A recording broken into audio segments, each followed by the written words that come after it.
नमस्कार शेतकरी मित्रांनो, खूप शेतकऱ्यांनी प्रश्न विचारले आहेत की हळदीला भेसळ डोस केव्हा टाकला पाहिजे आणि कोणता टाकला पाहिजे। तर शेतकरी मित्रांनो, तुम्ही हळद लागवड करण्यापूर्वीच उन्हाळ्यामध्येच तुम्ही रोटावेटर केल्यानंतर खत टाकू शकता किंवा बेड मारल्यानंतर बेडवर पण तुम्ही खत टाकू शकता। शेतकरी मित्रांनो, याचं कारण म्हणजे तुम्ही हळद लागवड केल्यानंतर हळदीला उगवून व्हायला आणि मुळी सुटायला जवळपास 1 महिना लागतो आणि आपण जेव्हा उन्हाळ्यामध्ये खत टाकतो त्या खताला पण काम सुरू करायला जवळपास 30-40 दिवस लागतात। मग आपल्या हळदीला मुळी सुटल्या की आपल्या हळदीला अन्नद्रव्याची खूप गरज असते, तेव्हाच आपल्या हळदीला वेळेवर अन्नद्रव्य जे आहे भेटतात आणि आपल्या हळदीचा मोडका जोमदार निघतो आणि हळदीची वाढ चांगली होते।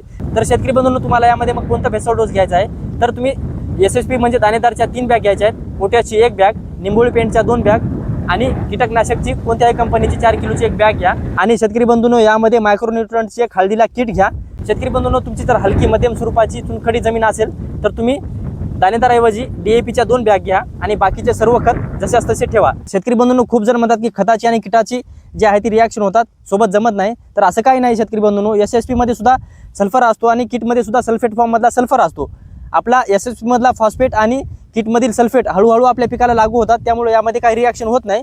पण तुम्ही एका गोष्टीची काळजी घ्या, जर तुम्ही खत मिक्स करताना तुम्ही जर ओल्या ठिकाणी खत मिक्स केला तर यामध्ये गुठळ्या होऊ शकतात, त्यामुळे खत तुम्ही कोरड्या ठिकाणीच मिक्स करा आणि खत तुम्ही 2-3 दिवस अगोदर मिक्स करून ठेवू नका, यामध्ये रिॲक्शन होऊ शकतात।